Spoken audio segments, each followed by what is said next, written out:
Et un autre cadeau, bah alors, cadeau, il sera derrière les fourneaux. C'est Karine Tessandier qui vous propose avec Julia Livage aujourd'hui. Merci pour le dîner aux chandelles montées, c'est moi, je reviendrai. Puis on l'a bien cuisiné cette semaine, Ah oui. dites donc. On n'a pas chômé, hein. Bah oui, bon, bah, allez, il serait temps quand même d'aborder la partie dessert de Je notre ne vous le fais réveillon. pas dire, absolument. Et c'est Julia Livage qui a eu la gentillesse de venir dans les cuisines de Télématin pour nous proposer un dessert polonais. Je crois que de toutes les recettes, c'est celle qui m'a le plus vraiment surprise parce que je ne connaissais pas. En fait, Julia a des origines polonaises et donc c'est un gâteau qui est présent dans sa famille le jour lors de ses fêtes de Noël. Alors, c'est un dessert vraiment surprenant. On va râper de la pâte sablée. Franchement, on n'a pas l'habitude de faire ça. Ça, vous n'aviez jamais fait ça? Jamais, j'avais jamais fait ça. On la congèle et on la râpe au dernier moment. Ça fait un effet bœuf, c'est vraiment sympa. Pâte sablée, des pommes, un peu de meringue. Vous allez voir, ça coûte 2 francs 6 sous et ça fait un effet bœuf et en plus c'est super bon. Ça s'appelle la charlotka. Enfin, on va lui demander, elle le dit bien mieux que moi. Écoutez.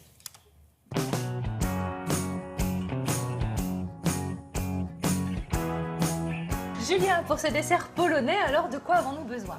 Alors, ce dessert polonais, c'est une charlotka. Une charlotka. Il nous faut une pâte sablée. Ok. Pour ce dessert, une pâte sablée qu'on va étaler dans notre plat. On la pique légèrement pour pouvoir ensuite la mettre au four. Allez, c'est parti. On y va. 180 degrés, un petit quart d'heure. Voilà, exactement.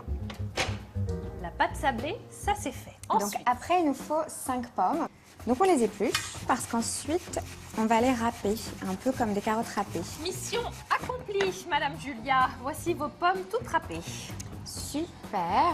Alors, on va mettre du sucre vanillé parce que c'est meilleur. Et puis comme c'est un gâteau de Noël, on va mettre des épices de Noël. Ah oui. Donc un petit peu de cannelle. Alors là, je t'avouerai que je le fais un petit peu Au pif. au pifomètre. Donc C'est le cannelle, meilleur. noix de muscade. C'est de la noix de muscade. Un peu de gingembre, pas trop, hein. Oui. Un peu moins. Et cannelle. Très bien. Je trouve que c'est plus joli quand c'est la cannelle qui ressort un peu. Donc tu mélanges. La pâte est cuite, Julia. Tu as vu? Ça sent bon. Voilà. On sent à l'odeur en fait qu'elle est prête. Voilà, Madame. Hop. On verse la pomme sur toute la pâte. Ouais. Donc voilà ce que ça donne pour le moment. Ok. Alors ensuite, Alors ensuite, on va mettre ça de côté et on va faire la meringue. je te sépare les blancs des jaunes. Oui, c'est ça. Exactement, s'il vous plaît. C'est parfait. Ils sont très beaux, ce blanc. C'est parti. Donc Donc, on les monte On les monte en neige. Là, les œufs sont presque fermes, presque prêts. Donc on va mettre le sucre glace. Et on va laisser le tout mélanger. Et on fait pareil avec la fécule de maïs. D'accord. Et on continue à les faire tourner jusqu'à ce qu'ils soient bien fermes. 3 blancs montés avec le sucre glace et la fécule de maïs. Exactement. Donc, on va se servir de la meringue pour la mettre sur la tarte. D'accord. Alors, c'est comme quand on fait un soufflé, il faut essayer de pas trop les écraser, pas trop les aplatir. L'étape suivante. Alors, l'étape suivante, on a réservé, mis de côté, un tiers de notre pâte sablée qu'on a congelée. Pourquoi? Parce qu'on va la râper. J'ai jamais râpé une pâte. Normalement, on l'a mise à congeler justement pour pouvoir la râper. Il faut qu'elle soit c'est vraiment dingue. très dure. C'est parfait. Écoute, je pense que ça ira. Tu vois, on va mettre un peu rapidement. Ah là là. Il faut le faire En vite. tout cas, c'est super original. Alors voilà, on va terminer avec des petites épices parce que c'est quand même Noël. D'accord. Un petit peu de cannelle, un petit peu de noix de muscade. Donc, une fois qu'on a râpé notre pâte, qu'on a mis un peu d'épices, on enfourne à nouveau. On enfourne à nouveau. Ok, combien de temps? Et Quelle là, température? on en a alors 180 Ouais. et on en a pour 25 minutes. Eh ben, c'est parti. Comme ça.